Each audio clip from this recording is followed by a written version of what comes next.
बोलिए कुशल बलदेव की।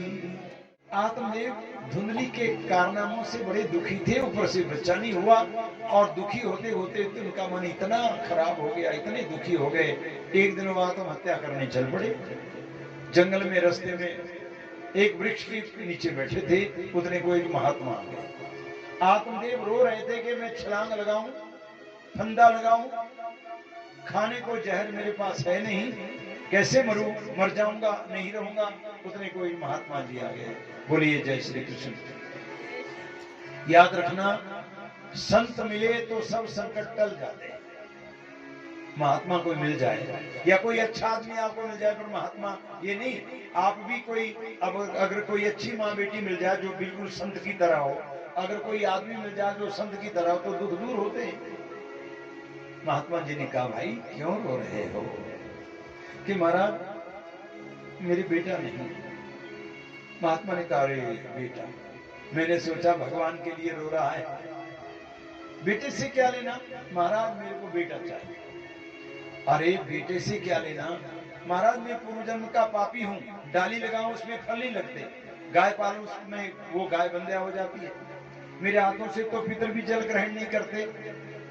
मैं सोचता हूँ मेरे बेटा होगा, मेरा मरने के बाद पिंड क्रियाकर्म करेगा तो मेरा उद्धार तो हो जाएगा। महात्मा हंसने लगे। उन्होंने कहा, भले मानस, पापिनाम नो तिष्ठन्ति दानो श्रद्धांजलांजलिन। पापी को पुत्र का दिया हुआ पिंडदान नहीं मिलता। और सुन ले कान खोलकर, ये सब छोड़, तेरे सारे पाप भी खत्म हो जाएंगे और तू भगवान से भी मिल जाएगा। सन्यासी बन, सन्यासी बन, सन्यास में सुख ही सुख। नहीं महाराज मुझे पुत्र चाहिए। तब बाबा जी ने गुस्से में क्या कहा, अरे ब्राह्मण देख, तेरे माथे की रेखा कह रही है 7 जन्मों तक तेरे पुत्र नहीं होगा। तेने इतने भारी पाप किए, 7 जन्मों तक बच्चा नहीं होगा तेरे। तो बौखला कर कहा, महात्मा जी आपने संसार को छोड़ दिया है प्रभु के लिए, इसलिए एक बात का ख्याल करो, कुछ भी हो चाहे मैं अपने प्राण दे दूंगा, अभी सिर पटक पटक कर लहूलुहान कर दूंगा अपने सिर को, तुम्हारे सामने आत्महत्या करूंगा, तब तुम्हें पता लगेगा। या तो मुझे पुत्र दो, मैं नहीं जानता। महात्मा ने सोचा ये अच्छी भला मोल ले ली। देखिए शास्त्र कहता है, अगर आप पाप होते हुए देखो उसको रोको, अगर रोक नहीं सके तो भाग जाओ वहां से।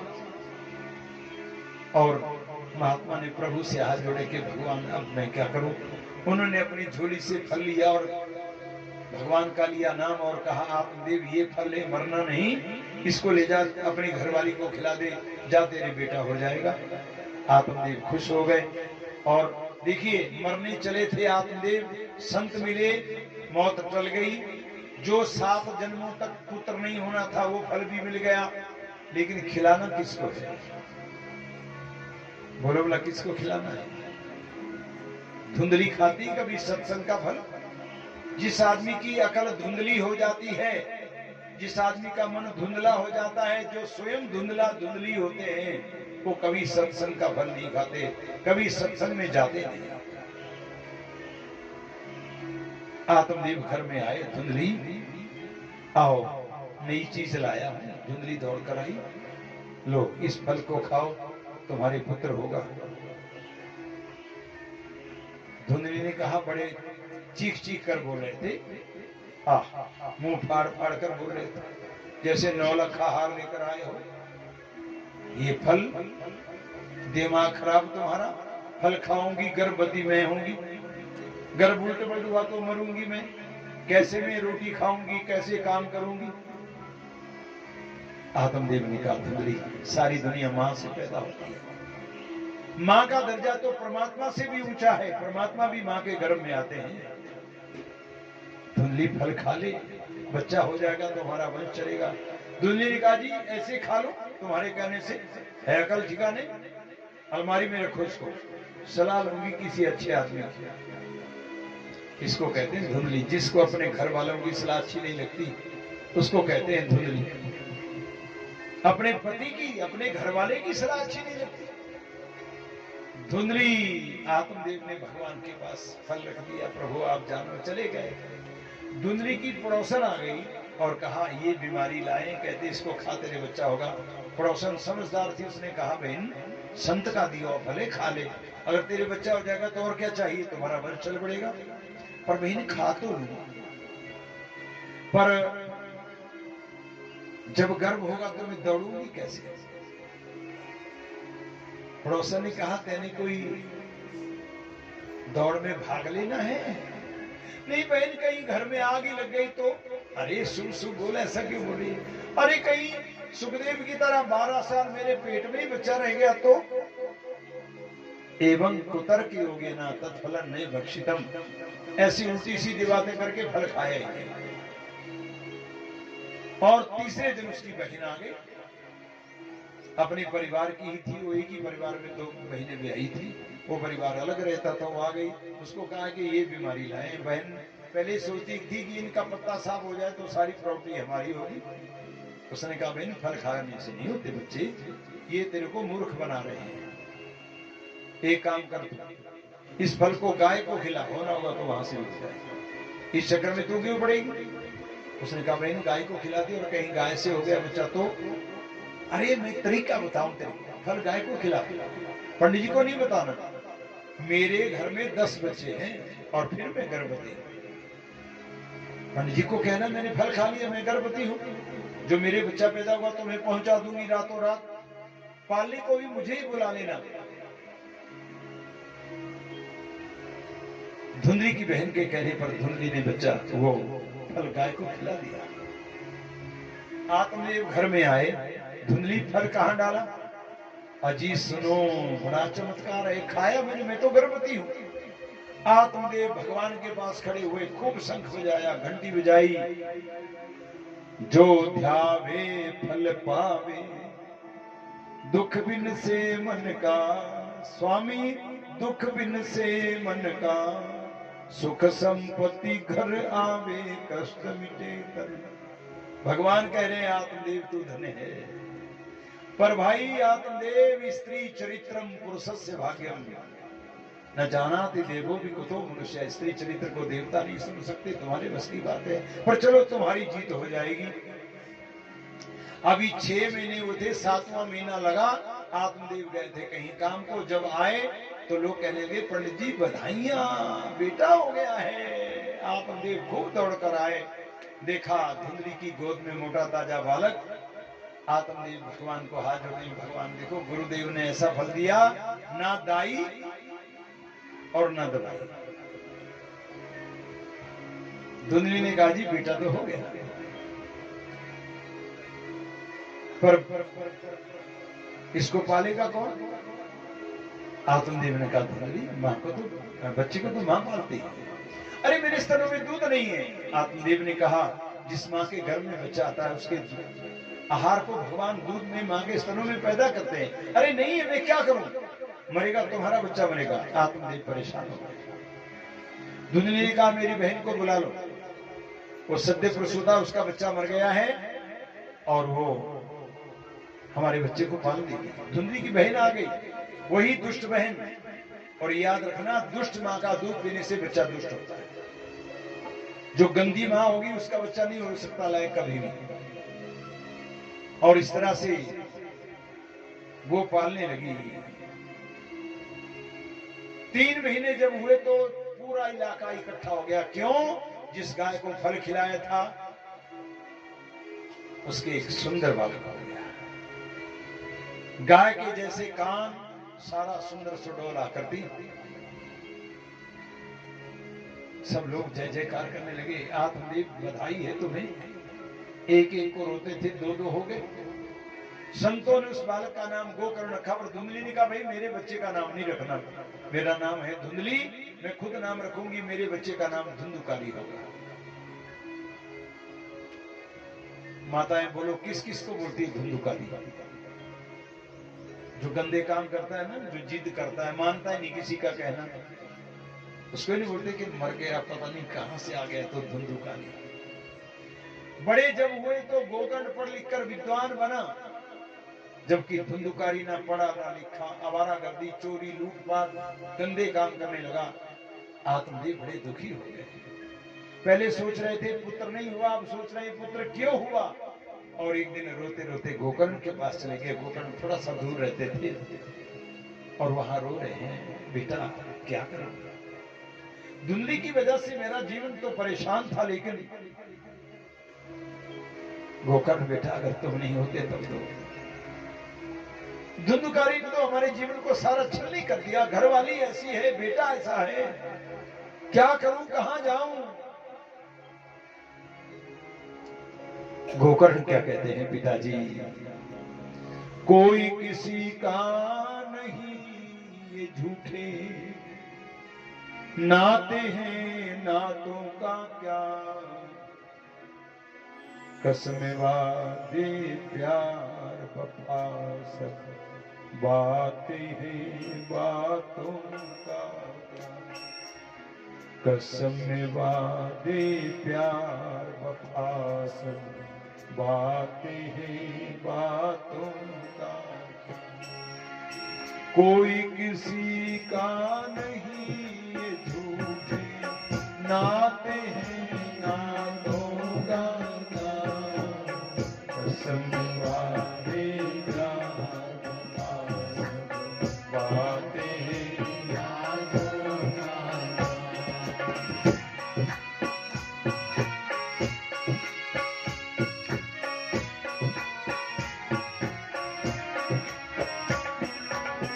होगा मसीहा सामने तेरे, फिर भी न तू बच पाएगा।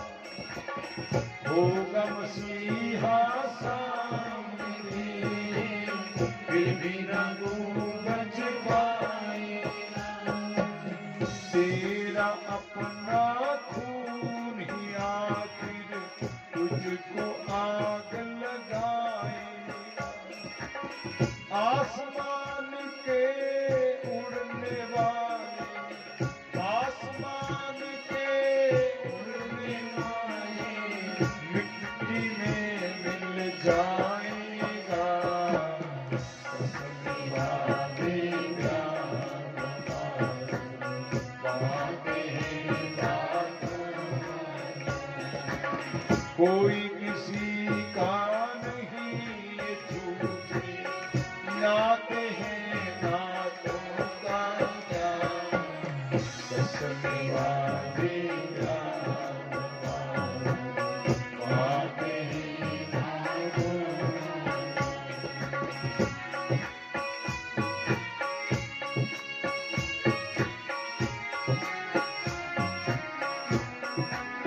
सुख में तेरे साथ लेंगे, दुख में सब मुख मोड़ेंगे। सुख में तेरे साथ लेंगे, दुख में सब मुख मोड़ेंगे। दुनिया वाले तेरे बनकर तेरा ही दिल तोड़ेंगे।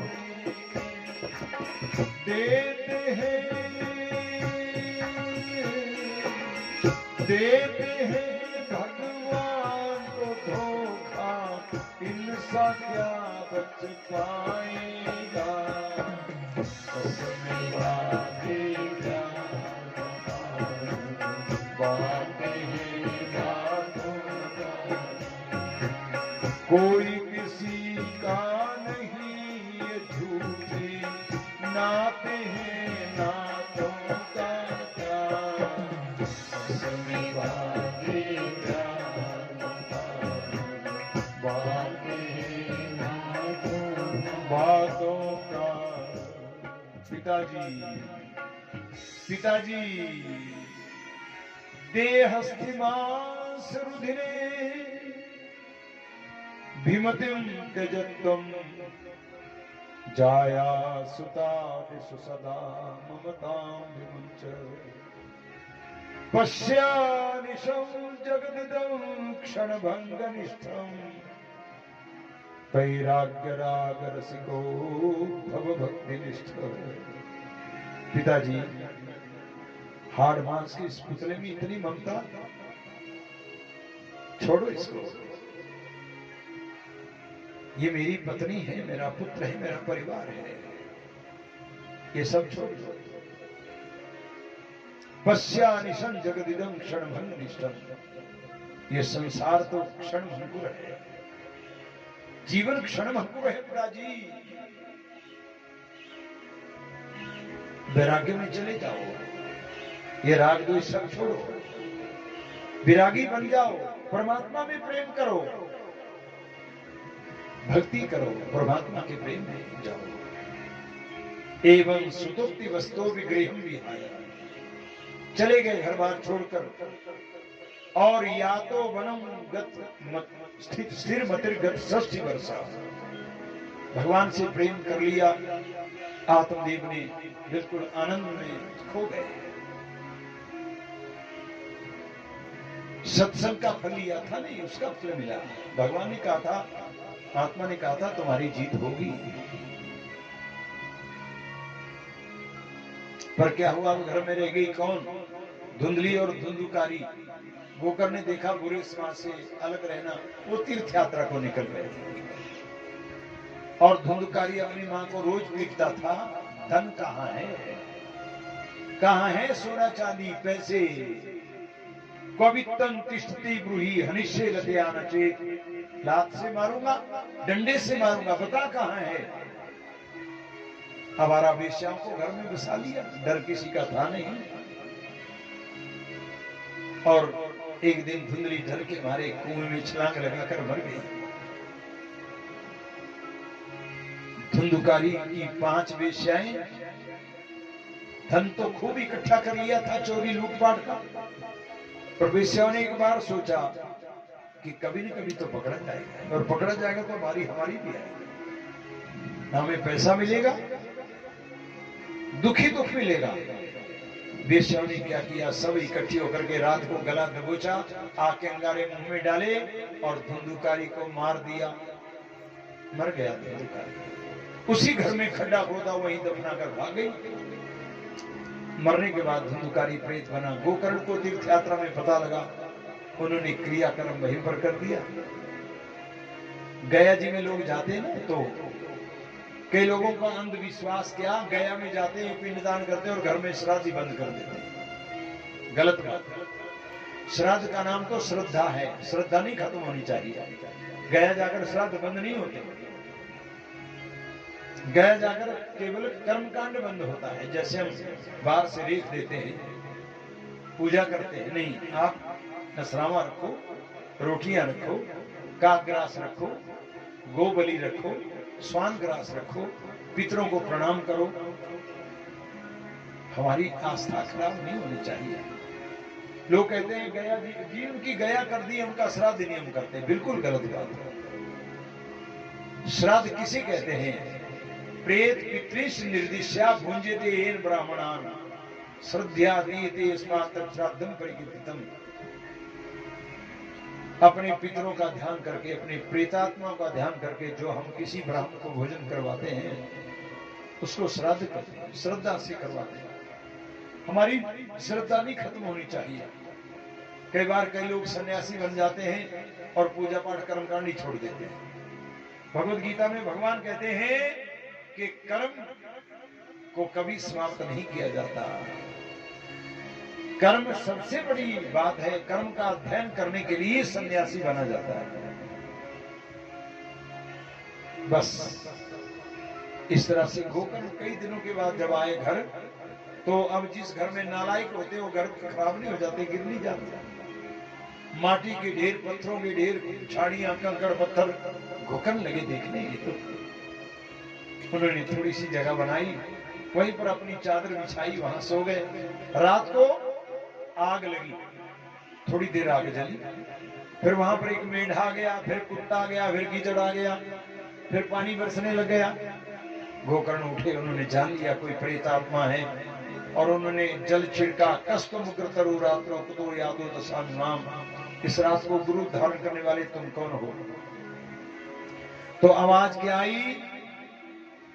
अहम भ्राता तो दीयोस्मि धुंधुकारी नामतः स्वकीये नैव दोषेणा ब्रह्मत्वं नाशितं मया।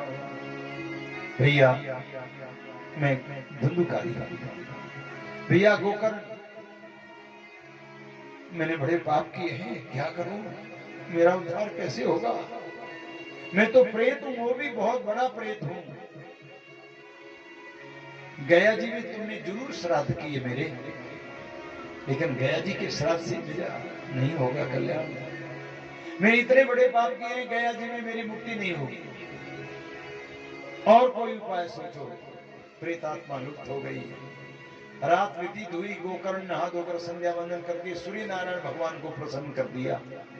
सूर्य नारायण ने कहा, गोकर्ण श्रीमद् भागवतान मुक्ति सप्ताहे वाचन करो, श्रीमद् भागवत का यज्ञ करो, सभी प्रेतात्माओं की मुक्ति हो जाएगी, धुंधुकारी का भी कल्याण तभी होगा। गोकर्ण ने पंडाल बनवाया, सब ग्राम के लोग इकट्ठे हो गए, व्यास गद्दी लगी और कथा भागवत का सप्ताह शुरू कर दिया। सारे देश ग्राम के लोग आ गए। एक पुराना बांस था, वहां पुराना बांस, उसके सुराग में बैठकर धुंधुकारी कथा सुनने लगा। चमत्कार तब हुआ, पहले दिन जब कथा हुई तो पहले दिन में ही बांस की ग्रंथि चटक गई।